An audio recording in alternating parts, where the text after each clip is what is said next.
네, 반갑습니다. 초기 기독교 연대기 두 번째 시간, 우리 사도들의 시대에 대해서 살펴보겠습니다.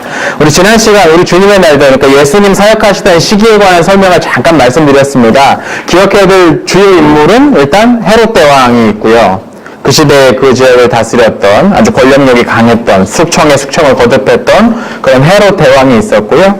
또 한 명 기억해야 될 인물은 헤롯 안티파스입니다. 오늘 퀴즈에도 나왔었던 바로 그 인물입니다. 왜냐하면 그 인물이 예수님의 죽음과도 연관이 되어 있고 또 예수님의 그 친척이었던 세례 요한을 죽였던 인물이기도 하고 또 그 이후에 사도들과도 조금 얽혀있기도 한 그런 인물이죠. 그러니까 전반적으로 보면 예수님이 사셨던 그 시대를 뭐라고 표현할 수 있을까요? 일단 안정된 시기는 아니었습니다.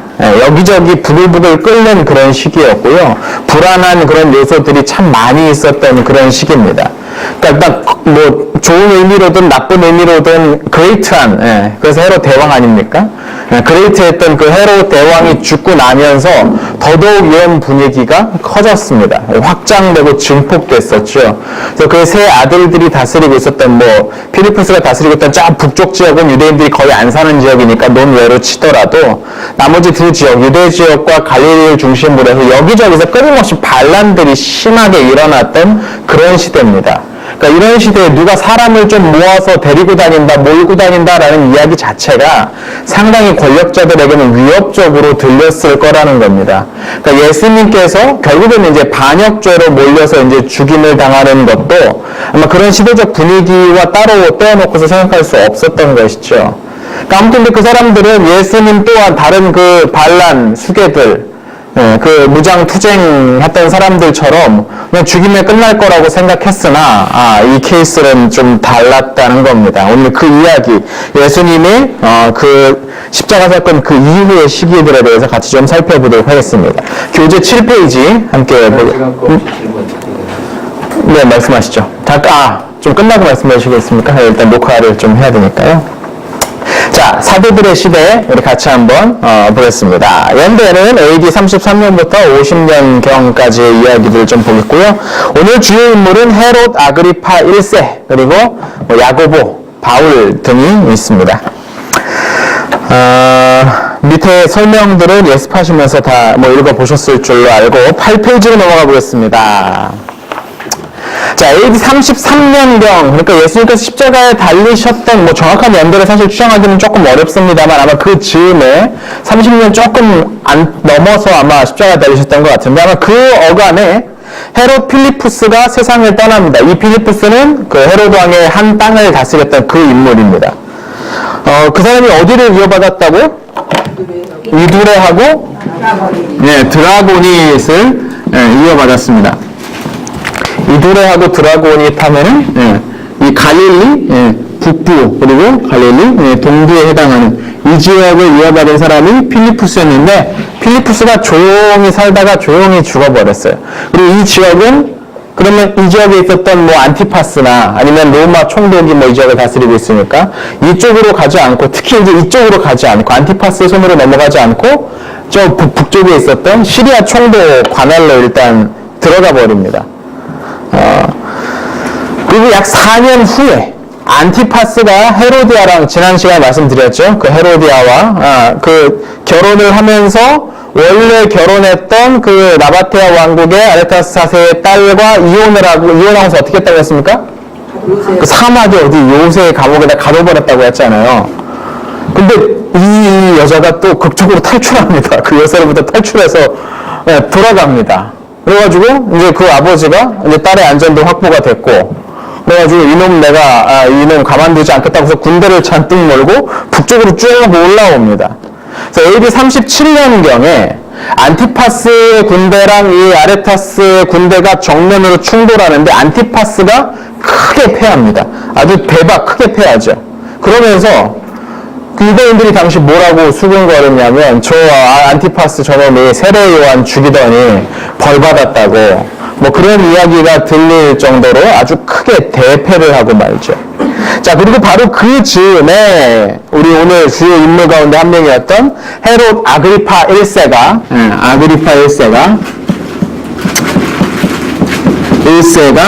고향으로 돌아옵니다. 거기 가계도 한번 보시죠. 가계도가 이제 가면 갈수록 가계도가 복잡해지고 이제 확장되는데 아주 재밌는데 이 아그리파 1세가 누구의 아들이냐면 미리암 1세의 아들이었던 아리스토블루스가 낳은 아들입니다. 이 미리암 1세가 누굽니까? 이제 하스모니안 왕조, 마카비 왕조의 후손이었네요. 그죠? 헤롯이 이제 그 마카비 왕조의 그러니까 그 유대 백성들의 마카비 왕조는 유대인 왕조니까 호의를 얻기 위해서 결혼했던 그 미리암의 아들인 아리스토블루스도 죽기 얼마 전에 또 죽여버렸잖아요. 하지만 이제 거기에서 태어났던 사람이 아그리파 1세입니다. 그리고 이 아그리파 1세는 그동안 어디 있었냐면 로마에 있었어요. 로마에 머물고 있었는데 로마에 있다가 마침 이쯤 돼서 귀국을 합니다. 왜 귀국했을까? 제가 보기엔 여기는 분명히 정치적인 함의가 있었던 걸로 보입니다. 안티파스가 저 지역에서 사실상 이제 필리포스도 죽고 아켈라우스는 로마로 소환돼가지고 저기 북쪽 갈리아 쪽으로 추방되고 남은 건 헤롯 대왕의 아들로서 남은 건 이 지역을 다스리고 있었던 안티파스밖에 없잖아요. 유일하잖아요.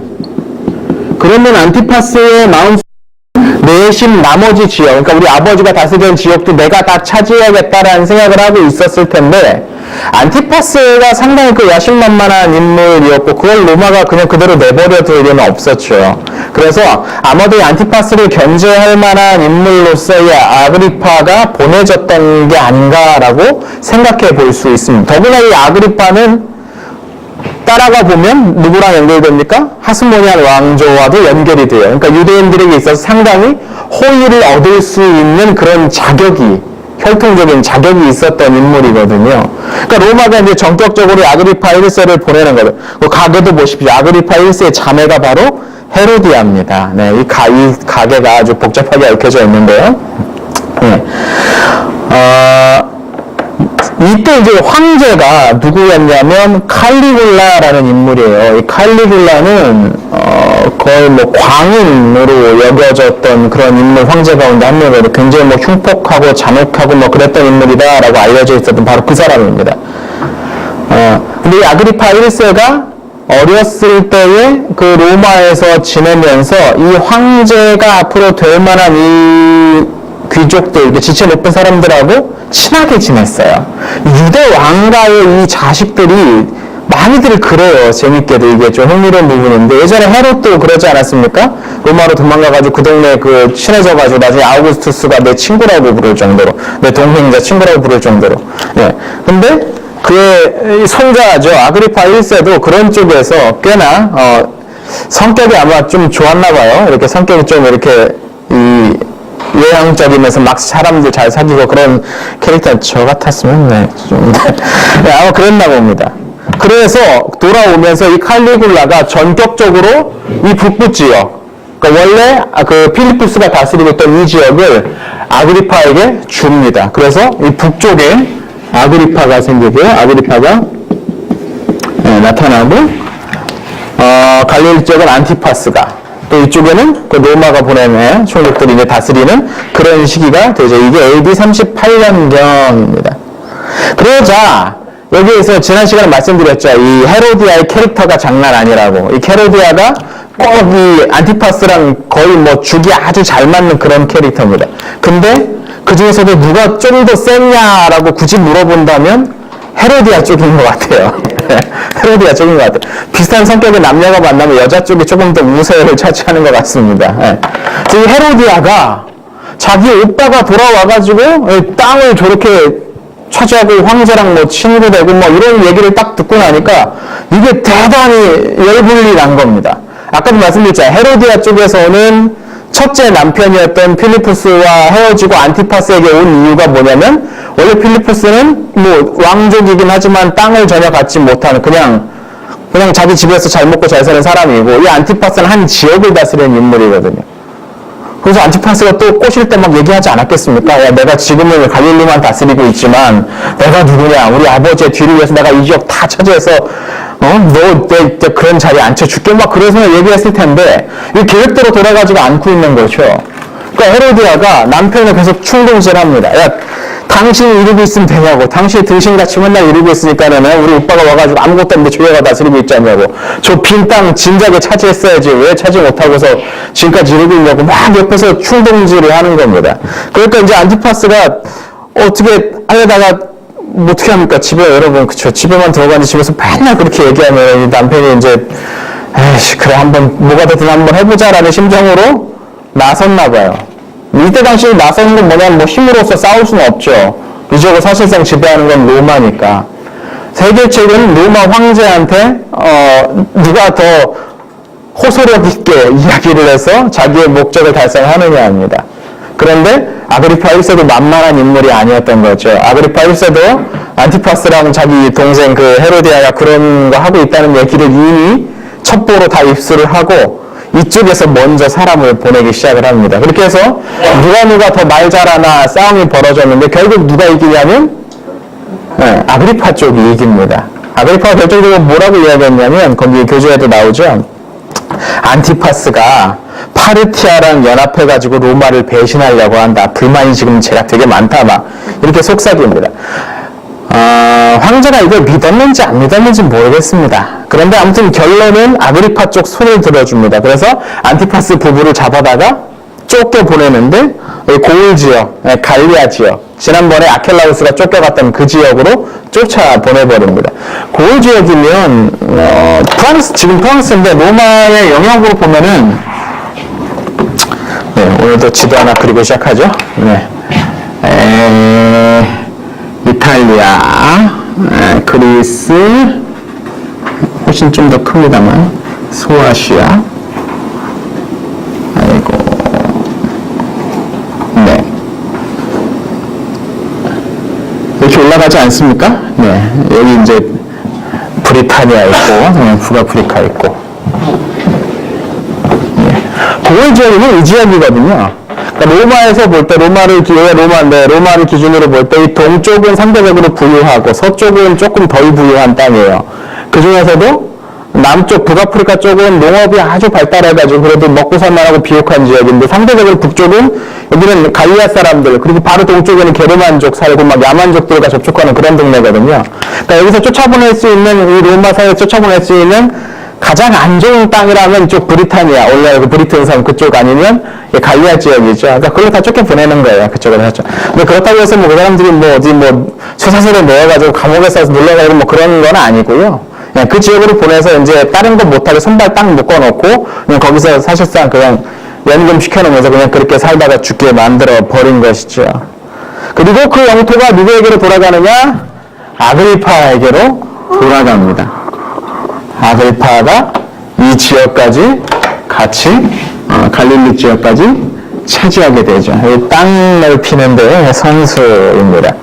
그리고 나서 얼마 후에 칼리쿨라가 아까 말씀드렸죠. 굉장히 폭군이라고. 그래서 이 칼리쿨라가 암살당합니다. 황제가. 그리고 새롭게 황제가 된 게 누구냐면 이 칼리쿨라의 작은 아빠 집벌 됐던 클라우디우스라는 황제입니다. 이게 사도행전에 클라우디오라고 나오죠. 이 클라우디우스인데 이 클라우디우스가 새 황제에 오릅니다. 이 새 황제가 아그리파에게 야, 너 그래? 그러면 굳이 여기 로마 총독들이 남쪽 이 유대 지역을 다스리게 하지 말고 여기까지 그냥 네가 다스려. 줘버립니다. 줘버립니다. 이렇게 됨으로써 아그리파 왕이 할아버지 헤롯 때처럼 이 유대 전 지역의 왕위를 얻게 되는 거죠. 이게 또 재밌죠, 그죠? 헤롯은 아그리파의 아버지 아리스토블루스를 죽여버렸잖아요. 자기 권력에 도전한다고 죽여버렸는데 그 아들, 자기가 죽인 아들의 아들이, 그러니까 손자가 그 계보를 따라서 이 지역을 결국 왕으로 차지합니다. 원래 헤롯이 물려주었던 그 3명의 아들은 아무도 자기 후손에게 나라를 물려주지 못하고 그냥 그대로 다 사라져버리고 웬걸 전혀 다른 쪽에서 그리고 이곳은 추적해가면 누구랑 얘기하고 하스모니안 왕조랑도 연결이 됩니다. 하스모니안 왕조랑 헤롯 왕조가 융합된 바로 그 후손들이 이 지역을 다스리게 되고 이건 멸망할 때까지 이것은 계속해서 이제 이어지게 되죠. 자, 8페이지 하단부 한번 보겠습니다. 이게 이제 AD 41년경에 있었던 일이라고 합니다. 자, 하단부 사도행전 12장 읽고 다음 빈칸 한번 채워봅시다. 하겠습니다. 한번 읽어주시죠. 그때 헤롯 왕이 손을 들어 교회 중에서 몇 사람을 해하려 하여 요한의 형제 야고보를 칼로 죽이니. 네, 이때 헤롯 왕은 어떤 헤롯이냐면 헤롯 아그리파 1세 헤롯입니다. 네, 이때 헤롯은 요거 이제 잘 구분지어서 이제 봐야 됩니다. 사도행전 12장에 나오는 이 헤롯은 헤롯 아그리파 1세를 가리킵니다. 네. 그 아그리파 1세가 손을 들어 교회 중에 몇 사람을 헤아려 해서 요한의 형제 야고보를 죽였다라고 되어 있습니다. 그러니까 이 시기에 이제 교회가 뭐 하고 있었냐를 찾아보면 교회가 상당히 번성하고 있었습니다. 새롭게 가입하는 사람들도 많아지고 신입 그 회원들도 많아지고 하면서 그 숫자가 점점점 커지는 거죠. 그러니까 교회가 커지면서 가장 먼저 충돌했던 것은 로마 쪽이 아니라 유대인들이었습니다. 그러니까 유대교를 신봉하는 유대인들과 이 새롭게 일어난 이 교회 안에 속한 그러니까 예수를 주로 고백하는 유대인들 사이에 충돌이 생긴 거죠. 예루살렘 중심에서. 그러면 이 아그리파 1세 같은 경우는 어느 쪽에 호의를 얻는 게 유리하겠습니까? 쉽게 생각하면 누가 더 쪽수가 많냐를 생각해보면 되는 거죠. 여전히 아무리 이 시기에 뭐 숫자가 늘어났다고 하더라도 교회는 아직 뭐 전체적으로 뭐 미미한 수준인 것. 수천 안팎이에요. 수천 안팎. 그리고 유대인들의 네트워크는 여기만 있는 게 아니라 뭐 알렉산드리아의 상당수, 저 북쪽의 안티오크의 상당수, 뭐 그리고 로마 제국 이곳저곳에 유대인들 정통파 유대인들 숫자가 상당수가 붙어져 있으니까 아무래도 아그리파 쪽에서는 자신의 통치에 유리한 것은 유대인들이겠죠. 그러니까 유대인들 편을 들어서 이 교회를 핍박했던 인물입니다. 그러니까 최초로 교회를 핍박했던 인물을 찾으면 유대인들의 위협받으니까 통치자로 치면은 바로 이 아그리파 1세라고 할 수가 있겠죠. 그러면서 막 그 교회를 핍박하고 그 과정 가운데 죽었던 인물 가운데 한 명이 스데반이라는 인물입니다. 예, 스데반입니다. 그리고 당시 야고보 사도가 그러니까 요한의 형제 야고보죠. 그 예수님의 늘 어디다든 따라다녔던 세 명의 제자 가운데 한 명 아닙니까? 베드로, 야고보, 요한. 그 핵심 제자 3인 가운데 한 명 아닙니까? 네. 그 한 명이었던 야고보가 이때 처형당하는 거죠. 그러니까 교회를 핍박을 그렇게 하고요. 이후에 이 아그리빠가 내신 그 야심이 또 있었던 것 같아요. 이미 땅까지 그렇게 이제 넓어지고서 막 점점점 땅을 아직까지 뭐 죽일 때까지는 뭐 여기까지 차지하진 않았을 텐데, 예.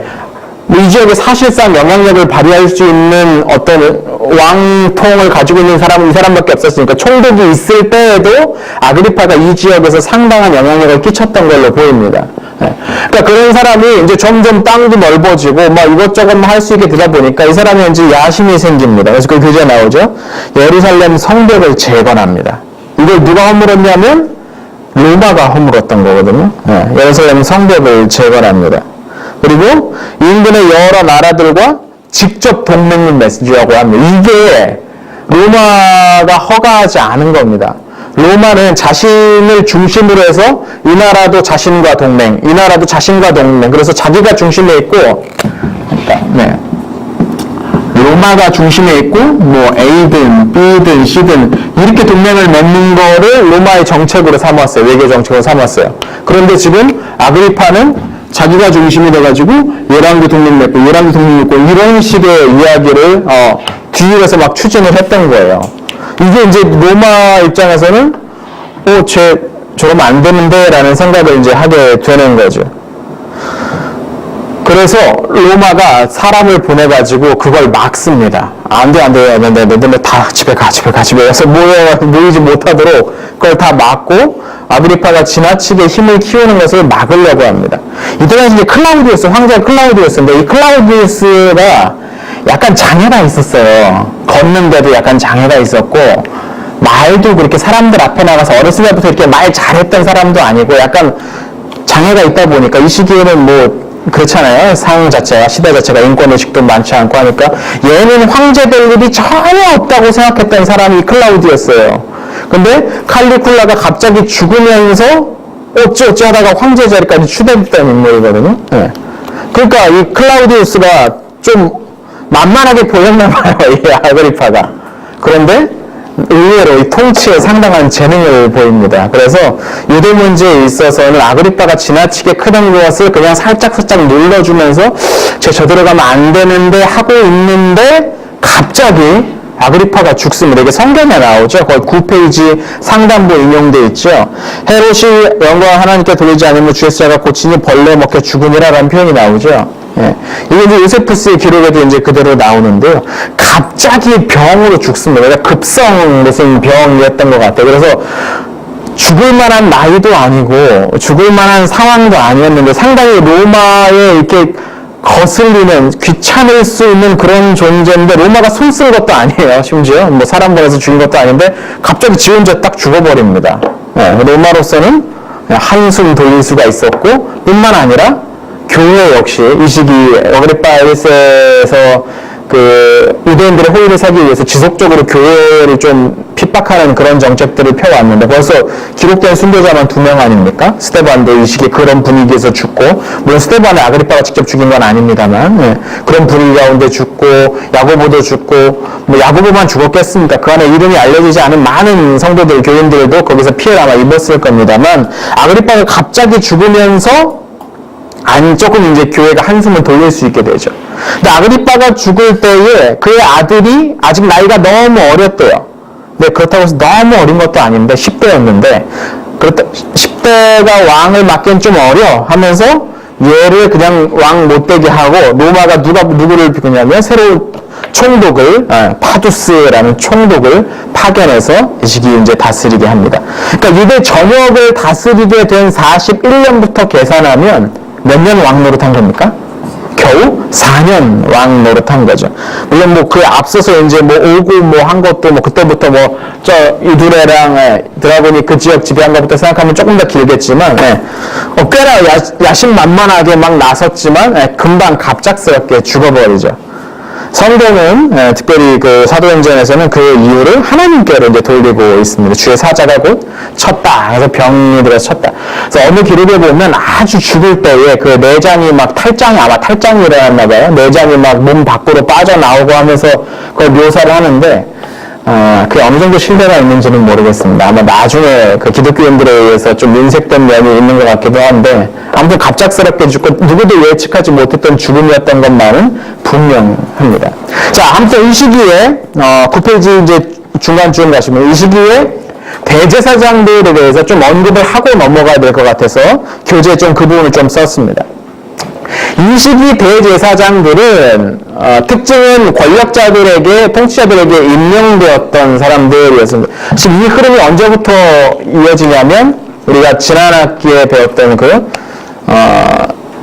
그 신구약 중간기에 그 마카비 왕조가 어떻게 됐나요? 마카비 왕조에 누가 처음으로 대제사장을 자칭했습니까? 기억나십니까? 네, 이런 말도 안 되는 질문을, 이런 무례한 질문을. 시몬이 이제 제일 먼저 그 대제사장을 자칭하면서 그 가문이 대제사장을 차지했잖아요. 그때부터 왕이면서 곧 대제사장인 지배자가 이 동네를 다스리는 것. 다른 말로 하면 재정일치예요. 신정국가적 성격을 가지고 있었던 게 하스모니안 왕조입니다. 그런데 헤로드 왕조로 넘어오면서 그걸 할 수가 없었던 이유는 헤로드 왕조의 뿌리를 찾아가 보면 이두메 출신이라는 한계가 있었기 때문이죠.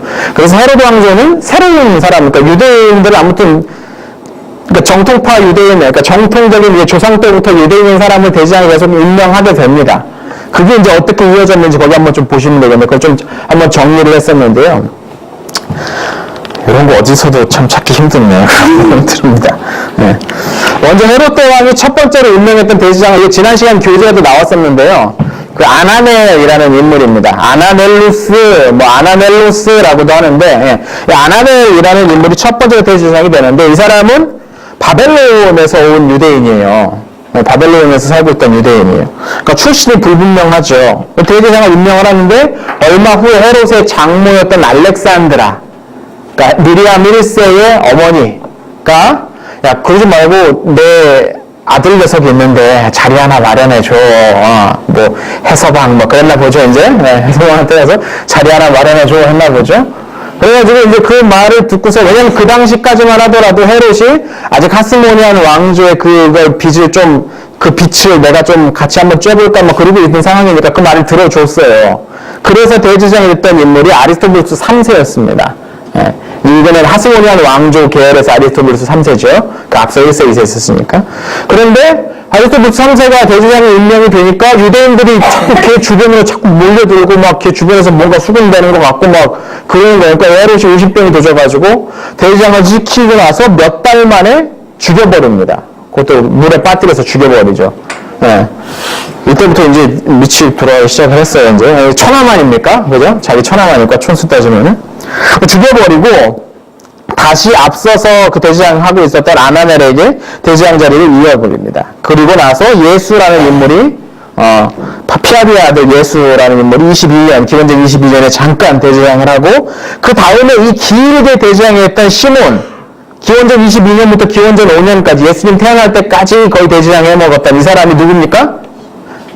시몬인데 이게 누구라고 했어요? 지난주에 설명드렸죠? 미리암 2세의 아버지입니다. 원래는 평민 출신이라고 했잖아요. 예, 평민 출신인데 그 딸 덕분에 대제사장 자리에 올랐던 바로 그 사람이죠.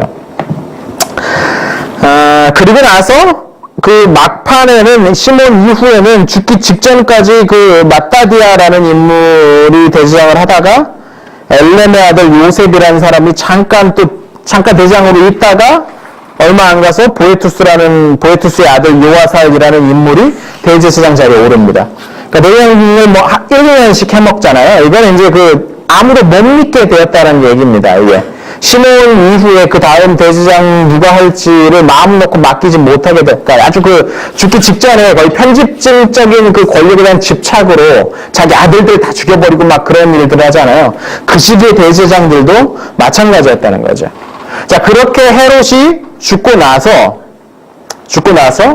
그의 뒤를 이어서 유대 지역을 다스렸던 것이 아켈라우스라고 했습니다. 그래서 대제사장 임명권도 예루살렘 그 지역을 다스리고 있었던 아켈라우스가 행사하게 되는데요. 그 교재 한번 보시죠. 10페이지입니다. 이때 지난번에 살짝 말씀드렸죠. 자신이 왕위를 인정받기 위해 로마로 간 사이에 자신을 반대하는 사람들을 황제에게 보냈던 사건이 일어났다고 했잖아요. 그 복음서에도 그게 문화비에 살짝 나온다고 말씀드렸죠.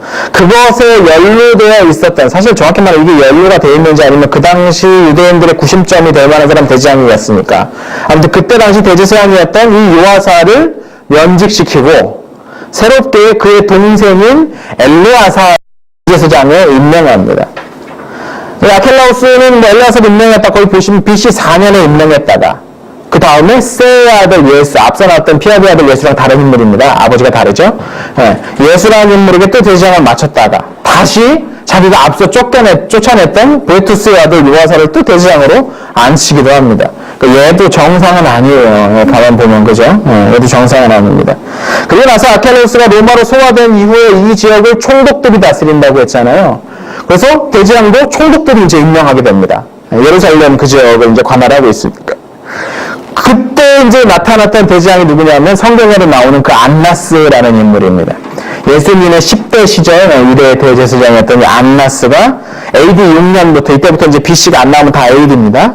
AD 6년부터 15년까지 약 9년 동안 대제사장을 해먹죠. 이 안나스는 밑에 보십시오. 안나스의 사위, 안나스의 아들, 안나스의 아들 쭉 대제사장 이어받지 않습니까?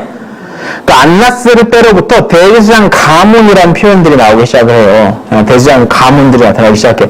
근데 정통파 무슨 아론의 후손으로 대제사장 가문이 된 건 아니고, 이 안나스가 상당히 그 권력자들에게 샤바샤바를 잘했던 그 이름입니다. 참고로 사바사바가 뭔지 일본 말인 건 아십니까? 모르십니까? 예, 사바사바. 예, 일본 말입니다. 사바가 일본 말이 뭔지 아십니까? 고등어입니다. 고등어, 사바사바. 예. 고등어를 선물로 그렇게 뇌물 많이 주고 좋아서 맛있고 그러셨대요. 그래서 고등어 사바사바 하면 이렇게 뇌물 주는 걸 고구가 됐다는데, 그런 얘기가 있습니다. 자, 아무튼, 이 안나스가, 샤바샤바요? 네. 자, 안나스가 상당히 그래서 이 권력자들하고 주고되면서 그 자기의 이 권력을 놓지 않으려고 애를 많이 쓴 거죠. 우리 그 의인을 찾아서 읽어보셨죠? 예. 그때 당시 대제사장들이 어떻게 돈을 벌었는지가 그 이제 책에 보면 이제 살짝 나오는데, 이 자리가 상당히 돈이 많이 되는 자리거든요. 여러 가지로 돈을 벌 수 있는데, 가장 큰 건 역시 제사와 관련돼서, 죄사와 관련돼서 재물을 판매하는 것하고 환전 부분이었습니다. 환전. 왜냐하면 이 당시 로마의 동전에는, 우리가 앞뒤로 이제 뭐 로마 동전들 많이 보셨을 텐데, 동전에는 누가 그려져 있냐면 황제 얼굴들이 그려져 있어요. 이 복음서에도 그런 장면 하나 나오지 않습니까? 와가지고 세금을 바칩니까 마합니까 했더니 예수님께서 야 거기에 뭐가 그려져 있냐 했더니 가이사 얼굴이 그려져 있으니까 가이사의 것은 가이사에게 하나님 것 하나님이 드리려고 그러겠잖아요. 이 말을 가장 좋아했을 만한 인물이 누구냐면 대제사장입니다. 예.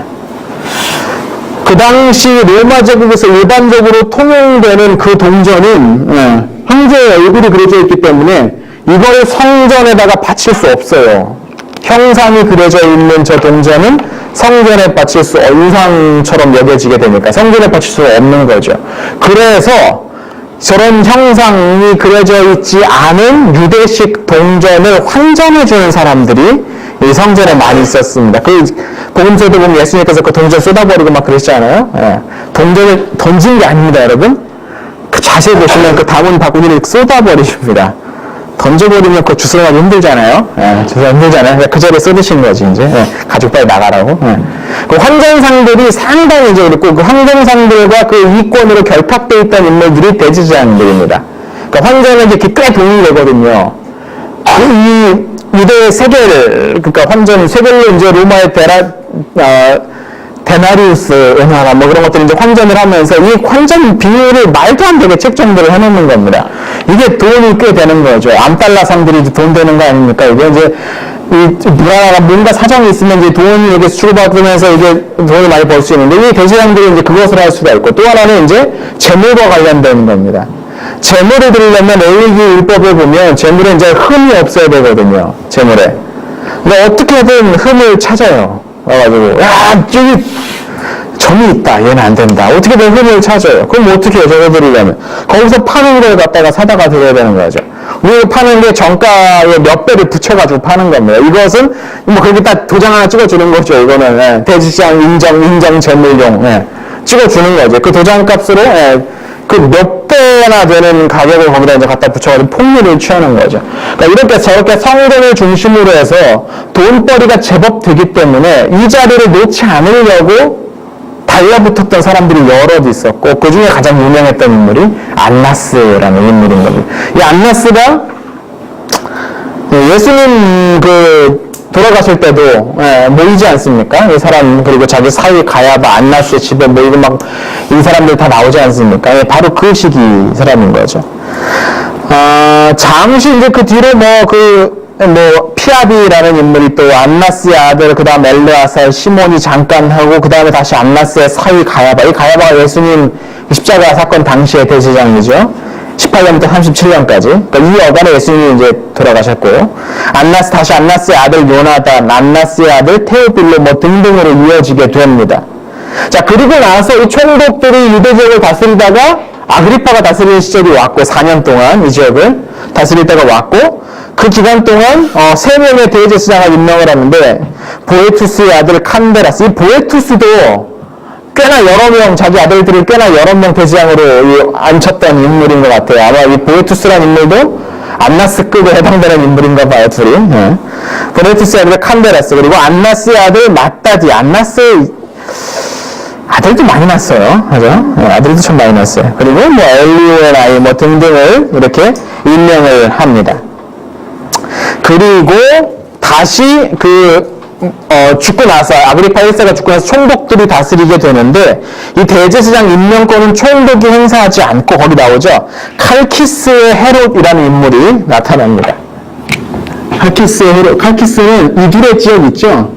이 지역을 가리키는 다른 이름이었던 것 같아요. 칼키스라는 표현이. 지금 그리스에도 칼키스라는 동네가 있긴 합니다만 거기 아닙니다.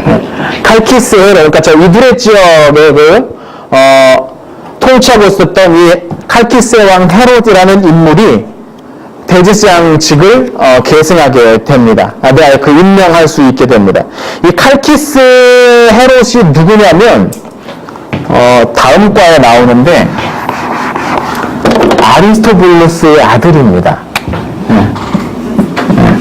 아리스토블루스. 벌써 지금 아리스토블루스의 한 아들이 누구냐면 아그리파 1세. 또 다른 아들이 헤롯이에요. 그리고 딸이 헤로디아고. 근데 이 헤롯이 이 칼키스 지역을 이어받아가지고 이 지역을 통치할 수 있게 되거든요. 그래서 이 헤롯을 부를 때 칼키스 헤롯이라고 불러요. 영어식으로 읽으면 칼시스의 헤롯인데, 뭐 여튼. 근데 이 헤롯이 대제사장 자리에 임명을 해. 왜 임명할 수 있겠어요? 계보를 보면, 이 동네에서 총독이 직접 임명하는 게 전에 해보니까는 분위기가 좀 안 좋더라 싶었나 봐요. 그래서 그럼 유대 그 통치자 중 한 명이었던 이 칼키스가 좀 멀긴 하지만, 예루살렘 멀긴 하지만 네가 대제사장을 임명해라 라고 해서 그 권한을 로마가 준 거죠. 그래서 칼키스 헤롯이 임명했던 제사장이 카무스의 아들 요셉, 그리고 에레베의 아들 아나니아 등이 임명을 하게 됩니다. 자, 이 시기에 대제사장들의 상황이 그러했다라는 것이죠. 자, 그럼 다시 교회 얘기를 좀 넘어가 볼까요? 10페이지 하단부에 넘어갔죠? 선교의 시작 보시죠. 사도행전 8장입니다. 한번 읽어주시죠. 흩어진 사람들이 도망하여 복음의 말씀을 전할 때 이들이 사마리아 성에 내려가 그리스도를 백성에게 전파하니. 예, 그렇습니다. 흩어진 사람들이라는 표현이 나오잖아요. 흩어진 사람들. 원래 어디 있었는데요? 예루살렘을 중심으로 있었잖아요. 원래 교회 시작은 예루살렘을 중심으로 했는데 예루살렘에 있지 못하고 흩어지게 됩니다. 그 이유는요, 우리가 앞서 봤던 이 아그리파 1세의 탄압, 뭐 사도들이 죽을 정도였으니까 여러 그 일반 신자들 같은 경우는 버티기 어려운 그런 시절이었을 겁니다. 그래서 예루살렘에 모여있지 못하고 이 사람들이 예루살렘 밖의 지역으로 여기저기 흩어지기 시작합니다. 근데 그 중에서 가장 먼저 간 곳이 어디냐면 이 사마리아 성입니다. 기록에 따르면 사마리아 성이 제일 먼저 나온다는 얘기고, 사마리아 성은 맨 처음 갔는지는 모르겠어요. 네. 예루살렘에서 사마리아로 내려갑니다. 사마리아로 내려갑니다. 여기 성경에도 나오죠. 누가 내려갑니까? 빌립이라는 인물이 내려갑니다. 이 빌립이 사도 빌립이냐 집사 빌립이냐 두고서 말이 많은데요. 어느 쪽이라고 해도 사실 뭐 일반적으로는 집사 빌립이라고 가르치고는 있는데 사도 빌립이 아니어야만 하는 이유는 딱히 없긴 합니다. 아무튼 이 빌립이라는 인물, 초대교회의 한 전도자였던 이 빌립이라는 인물이 사마리아 성에 내려가서 복음을 전했더니 사마리아 사람들이 믿게 됐더라라는 얘기가 예루살렘 교회의 본부에 전해지게 된 거죠. 이게 굉장히 놀라웠던 이유는 우리가 지난 역사를 지난 교제 세계의 역사를 쭉 보면 예루살렘과 사마리아 사이에 그 길고도 긴 대립의 역사를 보면 이해를 하면 알 수가 있습니다. 이스라엘이 남부왕국 시절에 남왕국의 수도가 예루살렘이었고 북왕국의 상당히 초기 이후의 수도가 사마리아였잖아요. 그때부터 남부왕국은 서로 잡아먹을 때 죽일 때 서로 싸웠습니다. 그렇게 서로 굉장히 대립을 했죠. 그리고 두 나라가 다 망하고 나서 포로로 잡혀갔던 사람들이 돌아오고 나면서 돌아왔을 때 예루살렘에서 했던 일들을 번번이 막았던 것도 누구냐면 사마리아 사람들이에요. 물론 이때 당시 사마리아 사람들은 예전 북왕국의 후손들 일부에 여러 그 다른 지역에서 왔던 사람들이 섞여가지고 된 그런 인물들이죠. 근데 아무튼 그 사람들은 자기들을 아브라함의 후손이라고 믿고 있는 사람들이에요. 네, 자기들 유대인이라고 믿고 있죠. 근데 동네가 사마리아였던 거죠. 그때 이제 계속 막았던 사람들입니다. 심지어 중간기 시절 내내 서로 그렇게 사이가 대단히 안 좋았던 사람들인데 그게 지금 돌아와가지고 그 역사를 그대로 이어받는 게 교회 아닙니까? 이 사람들도 유대인이니까. 저 사마리아 사람들은 상종도 못할 놈들 막 그렇게 여기고 있는 그런 사람들이었는데 복음을 전했더니 사마리아 사람들이 먼저 받았더라. 그런데 예루살렘에 있는 유대인들은 안 받아들이고 있는데 사마리아 사람들은 그걸 복음을 받아들였더라. 이게 얼마나 충격이었겠습니까? 예루살렘 본부에 얼마나 충격이었겠습니까? 그래서 안 되겠다 싶어가지고 베드로 요한을 직접 보내잖아요. 네, 직접 확인 한번 해봐. 정말 그렇게 됐는지. 갔더니 정말 그렇습니다. 그러면서 본격적으로 이 복음이라는 게 예루살렘에 사는 유대인들에게만 해당되는 것이 아니구나라는 자각 같은 것들이 살살 생기기 시작했던 것 같아요. 교회 안에 이 지도자들 또 일반 그 교인들의 사이에. 그러면서 여기저기로 퍼져나가기 시작합니다. 거기 뭐 사도행전 8장 9장 보면은 뭐 룻단이 욥반이 밑에 지도 나오죠. 지도 참고하시면서 다마스쿠스 저기 북쪽까지 그리고 에티오피아로 가는 네시 기억나시죠? 그 네시에게까지 복음이 전해지는 여기저기 복음이 전해지고 또 교회가 세워지기 시작을 했던 것 같습니다. 그리고 더더욱 큰 변화가 생길 일이 하나가 더 있었던 거죠. 그 밑에 한번 보시죠. 사도행전 11장입니다. 한번 읽어주시죠. 17절, 18절입니다. 그런즉 하나님이 우리가 주 예수 그리스도를 믿을 때에 주신 것과 같은 선물을 그들에게도 주셨으니 내가 누구이기에 하나님을 능히 맡겼느냐 하더라. 그들이 이 말을 듣고 잠잠하여 하나님께 영광을 돌려 이르되 그러면 하나님께서 이방인에게도 생명하는 기회를 주셨도다 합니다. 네. 지금까지는 이제 유대 예루살렘에 있었던 그 교인들이 여기저기 가면서 이제 흩어지면서 자연스럽게 전도가 일어나고 교회가 여기저기 세워지게 되는 사건이었어요. 근데 한 가지 이제 좀 더 큰 변화가 생겼는데 뭐냐면 그 요바에 살고 있었던 그 잠시 머물고 있었던 베드로가 그 피장 시몬의 집에 이제 머물고 있지 않습니까? 잠깐 머물고 있는데 밥때가 돼가지고 밥때가 됐으니까 이건 저녁 식사 때인가 아침 식사 때인가 여튼 밥때가 돼가지고 꿈을 하나 꿈 같은 환상을 한 게 보게 되는데 하나님께서 그 부정한 뭐 짐승들, 벌레들 뭐 그런 것들을 갖다 먹으라라고 말씀하시는 꿈을 3번에 걸쳐서 보고 나서 얼마 후에 가이사랴에 머물고 있어. 말씀드렸죠? 로마군은 가이사랴에만 머물고 있었다고 말씀드려서 딴 데 안 있고 유대인들과 충돌을 방지하기 위해서 가이사랴에 머물고 있었던 코넬리우스라는 인물이 백부장인데 백인대장이었는데 베드로에게 사람을 보낸 겁니다. 우리 집에 와서 좋은 말씀 좀 해주십시오라고 이야기를 한 겁니다. 그러니까 베드로가 이것을 받아들일까 말까를 고민하다가 좀 전에 봤던 환상이 이것에 대한 하나님의 뜻이구나. 큐티는 이렇게 하는 겁니다. 큐티는 이렇게 하는 겁니다. 아주 세밀한 인도하시는 말씀을 통해서 인도하시는 걸 깨닫게 되죠. 이 큐티를 오래 잘 하시게 되면. 자, 베드로가 그것을 딱 캐치를 한 거죠. 이게 보통 사람이 그 꿈 꾸고서 이게 웬 개꿈이냐고 밥 먹으러 갔겠죠. 밥 먹으러 갔을 텐데 이게 아주 평소에 이렇게 깨어있었던 이 사람은 그걸 보고서 딱 깨달은 거죠. 아, 여기로 가라는 뜻이구나. 그래서 가가지고 그 집에서 복음을 전했더니 다 믿고 세례를 받게 됩니다. 근데 이 사건이 예루살렘으로 알려지면서 이만저만한 일이 생긴 게 아닙니다. 물론 일단 앞서서 사마리아 지역 사람들에게 복음이 전해졌다는 얘기도 상당히 큰 무리를 일으켰어요. 근데 그건 어느 정도 받아들일 수 있는 감도 있어요. 그런 느낌도 들어요. 왜냐면 그 사람들도 아무튼 자기들은 유대인이라고 주장하니까. 그런데 이 코넬리우스라는 사람은 누가 봐도 이름부터 지금 완전 로마식 아닙니까? 코넬리우스. 완전 로마식 아닙니까? 그리고 로마 군인은 로마 시민권을 가지고 있어야 돼요. 로마 시민권을 가지려면 어떤 사람이 로마 시민이 아닌데 로마 군인이 될 수는 없거든요. 군단장이 될 수는 없고 그러면은 그 따로 약간 보조부대로 해당하는 그 부대에 들어가서 보조부대 군인은 될 수 있어요. 보조부대에서 20년인가 군복무를 마치면 로마 시민권을 얻을 수가 있어요. 군복무가 20년이에요. 대빵대이죠? 그러면 그 자녀들도 로마 시민권자가 되죠. 근데 이 시대는 뭐 그렇게 많이 시간이 걸려가지고 유대인들 중에 대부분은 군대 안 가려고 하니까 유대인이 아니었을 가능성이 거의 99%입니다. 이 코넬리우스는. 이 코넬리우스에게 복음이 전해졌다. 이 사람은 완전 이방인이거든요. 여전히 유대인들로 구성되어 있었던 유대인들이 주축했던 예루살렘 교회로서는 이방인들에게 복음이 전해졌다. 이방인들과 우리가 한 뭐 교회가 되었다. 이런 얘기는 정말 받아들이기 어려운 겁니다. 그래서 베드로를 막 힐난하는 거죠. 니 왜 그런 데 갔냐? 당신 그런 데 가면 안 되는 거 아니야? 하면서 그 회의를 열어가지고 막 베드로를 몰아세웁니다. 그때 했던 말이 베드로가 했던 말이 사도행전 11장 17절 18절입니다. 하나님께서 우리에게 주셨던 그 선물 성령을 그들에게도 주셨는데 이거 누가 막을 건데? 한마디를 딱 던져버린 거죠.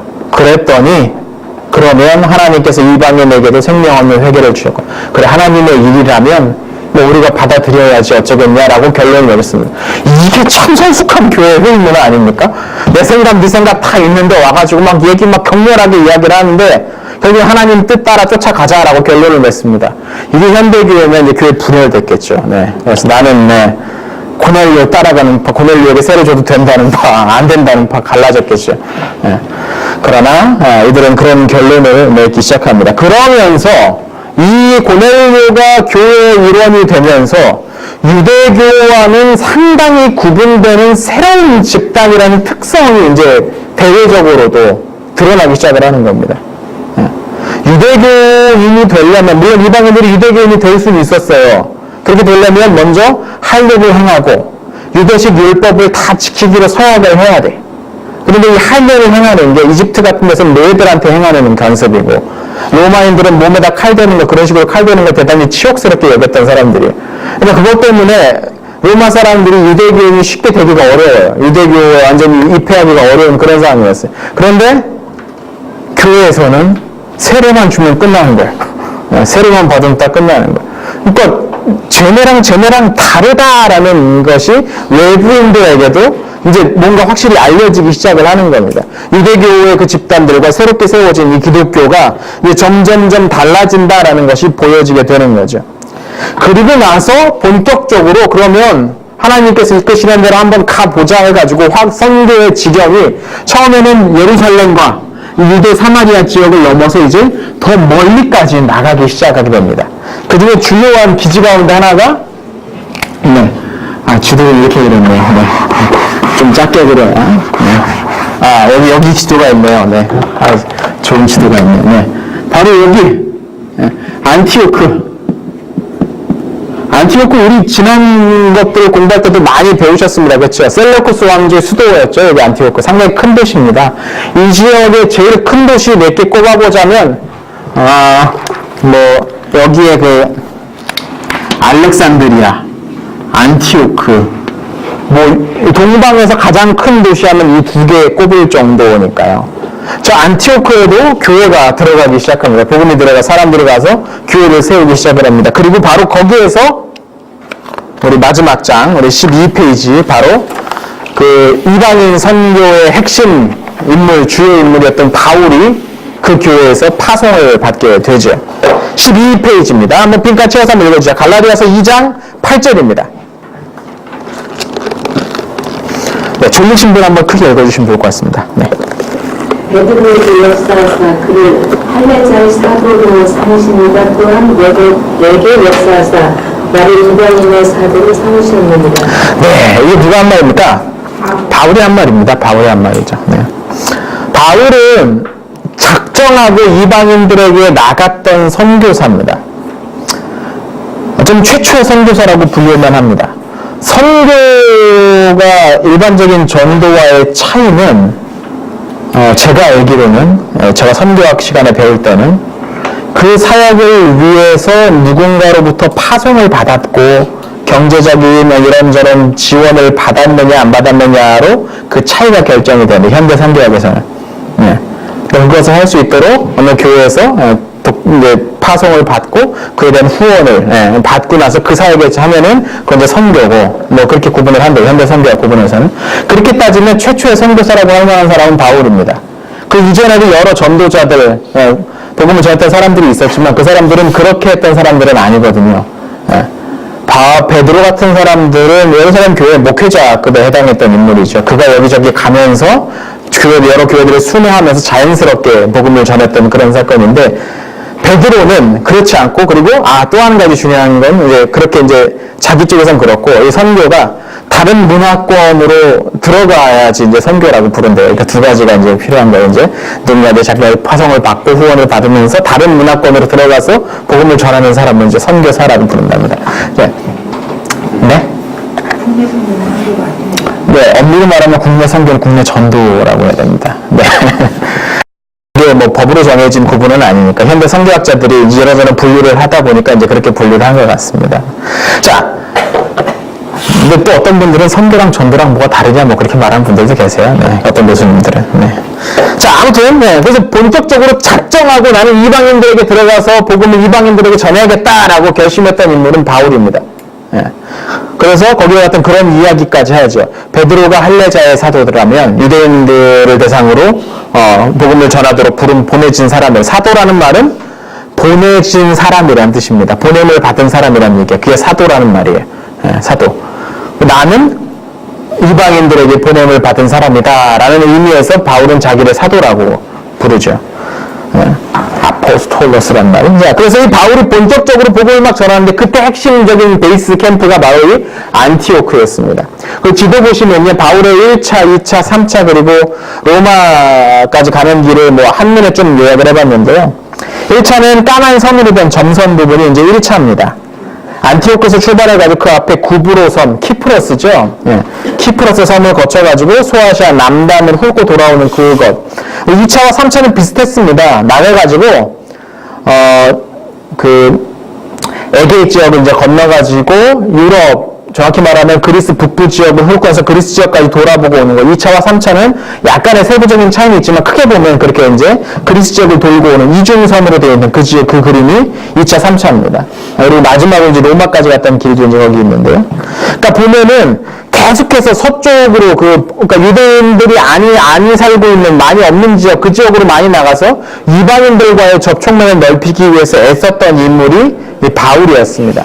그런데 성경에는 바울 중심으로 기록이 되어 있어요. 왜냐하면 사도행전이 바울의 아마도 동역자로 알려져 있는 누가가 썼기 때문에 바울 중심으로 기록되어 있었는데 그 행간을 자세하게 읽어보면 바울이 가기 이전에도 여기저기에 복음 중심으로 모였던 공동체들이 3개 있었어요, 이미. 그러니까 바울이 가기 전에도. 그러니까 바울만 그런 일을 했던 게 아니고 바울은 그런 일을 했던 사람들 중에 가장 유명한 사람이고 그러기 이전에도 자발적으로 또 이런저런 이유로 나가서 그 안에서 복음을 전하고 공동체를 만들고 했던 사람들이 많이 있었다는 거죠. 그러니까 이 시기가 되면 이 사도들의 시기의 특징은 복음이 예루살렘 중심으로가 아니고 사도랑 팔당으로 퍼져나가면서 교회가 여기저기 세워지기 시작한 그런 시기라고 할 수 있습니다. 또 바울의 동역자들이 상당히 많죠. 바나바니, 마가니, 에바브라, 신라랑 실레아라는 같은 이름입니다. 하나는 라틴식 이름, 뭐 그런 거죠. 누가, 디모데, 뭐 등등 여러 동역자들이고 뭐 이름 기르고 복잡한 동역자들도 훨씬 많습니다. 이미 바울도 그런 사람들이 여기저기서 자생적으로 복음을 전하고 있었음을 알고 있었고 그들과 다투기보다는 협력하면서 그들이 전하지 않은 지역으로 더 가봐야지 뭐 이런 식으로 마음을 품고 있었던 사람이 바울이었습니다. 그래서 그런 얘기 하잖아요. 누구는 뭐 심고 누구는 물을 주고 누구는 뭐 했지만 이게 바울의 사역의 핵심인 겁니다. 나는 남이 복음 전하지 않은 곳으로 가겠다. 이게 난 사람이죠. 그래서 참 녹화되는데 자꾸 얘기저기 하면 그런데 해외 선교사님들 얼마나 싸우는지 그 참 추한 모습들 많이 보이거든요. 서로 그 선교 그 영역 다툼 하느라고. 이렇게 생각을 해야 되는데. 아무튼, 그렇게 여기저기로 막 생각해서 복음이 지중해 동부 지역을 중심으로 많이 퍼집니다. 그런데 이거는 한참 후대까지도 그대로 이어져요. 지중해 동부 쪽을 중심으로 해서 복음이 활발하게 전해지고 서쪽은 많이 늦습니다. 서쪽은 많이 늦어요. 그래서 나중 가면 이제 우리가 함께 배우게 되겠지만 주로 기독교 박해가 어디에서 일어나면 지중해 동부 쪽에서 주로 일어납니다. 지중해 서쪽에서는 기독교 박해에 관한 기록 자체가 별로 없어요. 그리고 또 그 다음에 나중에 교회의 시대가 되어가지고 이 동네 사람들이 이제 다 기독교인이 된 이후에도 어디에서 주로 이 교리 분쟁 벌어지고 막 치고받고 싸우냐? 그거 다 동부예요. 아무래도 기독교의 시작 자체가 이 아시아, 서아시아, 이 예루살렘을 중심으로 이쪽이 기반이 닦여지고 역사가 오래됐기 때문에 주로 이야기되는 게 이제 다 딱 잡으면은 동쪽, 서쪽 하면 동부 지역에서 주로 이제 그렇게 사역이 이루어지고 앞으로 역사도 그렇게 전개가 될 겁니다. 그건 이제 차차 이제 앞으로 배우게 될 겁니다. 또 바울은 이 사역 기간 동안에 여기저기 다니면서 글도 그렇게 씁니다. 정확히 말하면 편지죠. 편지를 여기저기 그렇게 보냅니다. 그리고 이 편지들은 대부분 잘 보존되었던 것 같아요. 잘 보존되었던 것 같아요. 그래서 나중에 아주 권위 있는 문서, 신앙 생활에 관한 아주 권위 있는 문서로 인정받게 되죠. 그것들이 이제 우리가 신학 성경, 우리가 가지고 있는 신학 성경의 모음으로 알려지게 되죠. 여기서 책 한 권 소개해 드리는데, 네, 여기 추천도서 두 번째 추천도서가 1세기 교회 예배 이야기라는 책이 있습니다. 이 책 꼭 한번 보시면 좋을 것 같은데요. 굉장히 얇습니다. 60페이지인가 70페이지인가 밖에 안 되고, 책값도 당연히 싸겠죠. 네. 1세기 교회 예배 이야기라는 책이 있습니다. 그 책 한번 보시면 아주 재밌을 것 같습니다. 이 시기에, 딱 이 시기에, 그리고 다음 시기에, 초대 기독교인들이 어떻게 예배드리며 살았을지를 대해서 여러 고고학적들은 자료들, 또 문서적 자료들을 가지고서 재구성해 놓은 이야기.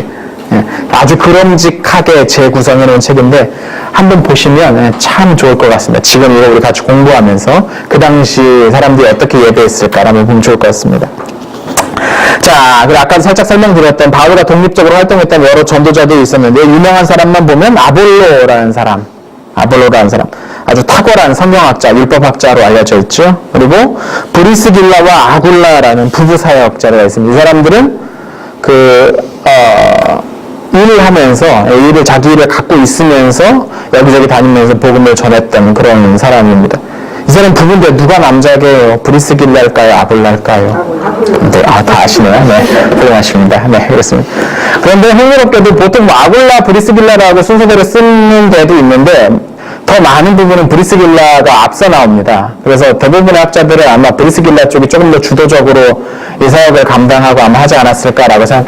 그리고 아무래도 여자들이 이제 가서 이야기하고 이 접촉하는 데 대해서 조금 더 유리하지 않나 생각을 해봅니다. 네, 남자들보다. 예. 자, 이 시기 주요 세계사 연표 한번 보시죠. 스데반이 순교하고 야고보가 순교하고 바울의 1차 선교여행, 그리고 50년의 예루살렘 회의가 있습니다. 이 예루살렘 회의는 바울 문제를 두고서 벌어진 회의입니다. 바울이 이방인들 사이에 가가지고 막 복음을 전하고 와가지고 막 거기에 막 복음 받아들였다, 성령 받았다, 이 사람 막 교회 세웠다, 막 얘기 막 들어오니까 예루살렘에서 다시 한번 크게 또 회의가 일어난 겁니다. 이거 그냥 둬도 되냐, 어쩌냐, 고넬료까지는 우리가 봐줄 건데 이거 되겠냐, 막 이렇게 얘기하다 보니까 그때 이제 베드로가 직접 예루살렘에 가죠. 그래서 얘기를 딱 하면 아주 낮추고 저자세로 들어갑니다. 저는 여러분과 다툴 생각도 없고 여러분이 하는 일을 방해하는 것도 아니고, 그러나 이런 일들이 막 여기서 막 일어나는 걸 전들 어쩝니까? 베드로랑 비슷한 전략이죠. 성령이 나가서 막 이렇게 하시는데 저라고 어쩌겠습니까? 라고 하니까 결국 그걸 또 받아들이는 게 예루살렘 교회입니다.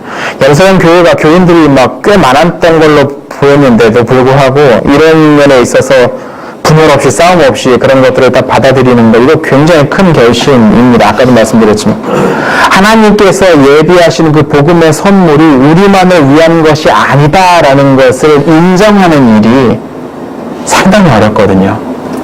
그 교회에서 보시면 당장 교회에서만 봐도 교회에서 누가 담임 목사님의 더 사랑을 받느냐를 두고서 막 다투는 사람들도 많이 있는데, 그것만 해도 많이 있는데, 하나님의 그 특별한 선물을 우리만이 아니고 저 사람과도, 그것도 우리가 멸시하고 오랫동안 그래왔던 저 이방인들과 나누는 것을 포용하는 것, 이것을 허락하는 것, 받아들이는 것, 마음 깊이 받아들이는 것, 이거 굉장한 저는 결단이었다고 생각을 합니다.